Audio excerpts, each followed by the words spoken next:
손흥민은 아시아를 넘어 세계 축구계에서도 손꼽히는 레전드로 자리 잡았습니다. 그는 프리미어리그에서 매 시즌 꾸준한 활약을 펼치며 토트넘의 핵심 선수로 자리매김했을 뿐만 아니라 리그 전체에서도 손에 꼽히는 영향력을 가진 선수로 평가받아 왔습니다. 그럼에도 최근 몇 경기에서 그의 골 페이스가 다소 주춤하자 손흥민을 향한 비판의 목소리가 터져 나왔습니다. 현지 언론은 손흥민의 최근 기록인 10경기 3골 4도움을 들어 그가 최고의 스트라이커로 불리기에는 부족하다는 뉘앙스를 풍겼습니다. 그러나 이 기록만을 들어 그의 경기력을 평가하는 것은 불공정합니다.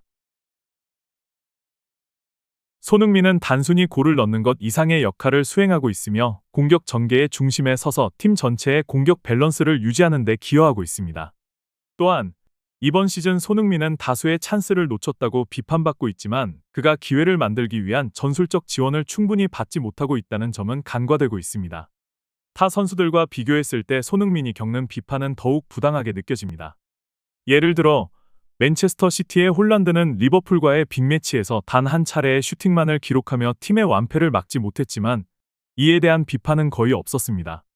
또 다른 세계적 선수인데 브라위너 역시 비슷한 상황에서 결정적인 골 찬스를 놓쳤으나 그는 여전히 세계 최고의 미드필더로서의 위상을 유지하고 있습니다.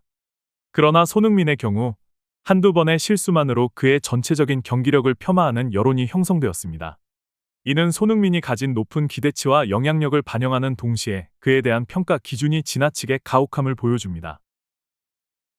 손흥민이 이번 경기에서 직면했던 논란의 중심에는 상대 선수의 위험한 태클이 있었습니다.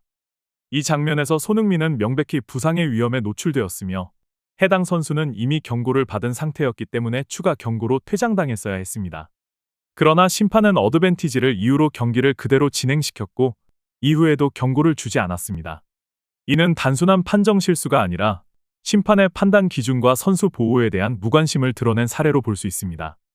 해당 장면은 경기 이후에도 팬들 사이에서 큰 논란을 불러일으켰습니다. 특히 토트넘 팬들은 이 판정을 강하게 비판하며 명백히 경고 누적으로 이어져야 했던 상황임을 주장했습니다. 슬로 모션 리플레이로 확인된 태클은 심판이 가까운 거리에서 모든 상황을 명확히 보고도 적절한 결정을 내리지 못했음을 보여줍니다. 이러한 판정은 단순히 손흥민 개인의 경기력에 영향을 미친 것을 넘어 팀 전체의 경기 결과에도 부정적인 영향을 끼쳤습니다. 심판의 미숙한 판정은 경기 결과에 직접적인 영향을 미쳤습니다. 해당 선수는 퇴장을 면했고 이후 교체로 투입된 선수가 동점골을 기록하며 토트넘의 리드를 무너뜨렸습니다. 이러한 판정은 선수 보호라는 축구의 기본 원칙을 위반한 것으로 평가받아야 합니다. 선수의 안전을 보장하지 못하는 판정은 리그의 신뢰도에까지 영향을 미칠 수 있는 심각한 문제입니다. 토트넘의 현재 상황에서 가장 두드러지는 문제는 손흥민을 효과적으로 활용하지 못하는 전술적 한계입니다. 손흥민은 이번 경기에서도 스트라이커로 출전했지만 팀 전체의 움직임이 원활하지 않아 슈팅 기회를 거의 얻지 못했습니다. 특히 그의 동료들이 손흥민에게 공을 연결하려는 시도 자체가 부족했으며 이는 손흥민이 원래의 역할을 수행하지 못하게 만드는 원인이 되었습니다. 리버풀이나 맨시티 같은 팀들은 선수 간의 명확한 역할 분담과 조직적인 움직임을 통해 찬스를 만들어냅니다. 그러나 토트넘은 공격 과정에서 손흥민을 중심으로 한 전술적 일관성이 부족했으며 지나치게 개인 기량과 즉흥적인 플레이에 의존하는 모습을 보였습니다. 이러한 상황에서 손흥민은 스트라이커의 역할을 수행하기 위해 자신의 강점인 공간 침투와 빠른 마무리를 발휘하기 어려운 환경에 놓였습니다. 손흥민의 활용 방안으로는 그의 포지션 변화를 고려해 볼 수 있습니다. 현재 손흥민은 주로 왼쪽에서 공격을 전개하거나 중앙에서 스트라이커 역할을 수행하고 있지만 상대 수비가 그의 전형적인 공격 패턴에 익숙해진 상황입니다. 이를 타개하기 위해 손흥민을 오른쪽 윙어로 이동시켜 새로운 전술적 변화를 시도할 필요가 있습니다. 이는 상대 수비에게 혼란을 줄 수 있으며 손흥민에게 새로운 찬스를 제공할 가능성을 열어줄 수 있습니다. 또한 베르너와 같은 동료들이 측면에서 활발히 움직이며 수비를 교란한다면 손흥민이 더욱 자유롭게 공간을 활용하며 공격 기회를 창출할 수 있을 것입니다. 이런 변화는 토트넘의 공격 옵션을 다각화하는 데에도 기여할 수 있습니다. 엔지 포스테코글루 감독은 경기 후 인터뷰에서 손흥민에 대한 믿음을 드러내며 손흥민은 과거의 실수에 얽매이지 않는 선수이며 곧 다시 득점력을 회복할 것이다 라고 강조했습니다.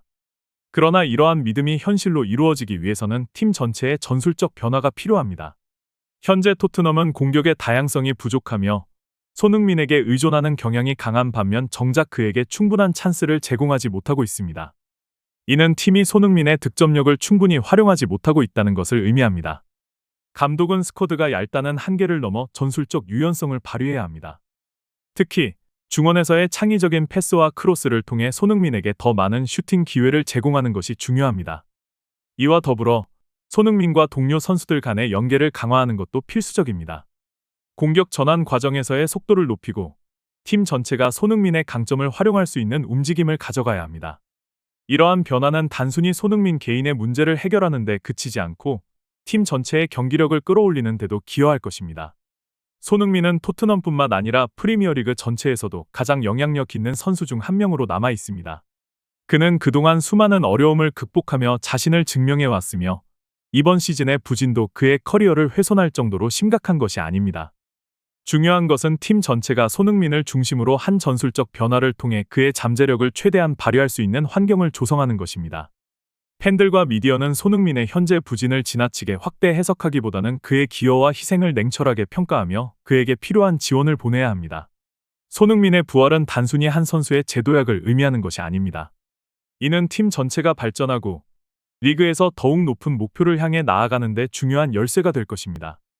현재 토트넘은 상위권 경쟁에서 승점 3점 차를 유지하고 있으며 유로파리그와 카라바오컵에서도 여전히 기회를 가지고 있습니다. 팀이 전술적 문제를 해결하고 손흥민이 다시 득점력을 발휘한다면 토트넘은 리그와 컵 대회에서 더욱 큰 성공을 거둘 가능성을 열어갈 수 있을 것입니다. 팬들은 손흥민이 다시 한번 빛나는 순간을 만들어낼 수 있도록 믿음을 갖고 지켜봐야 할 때입니다.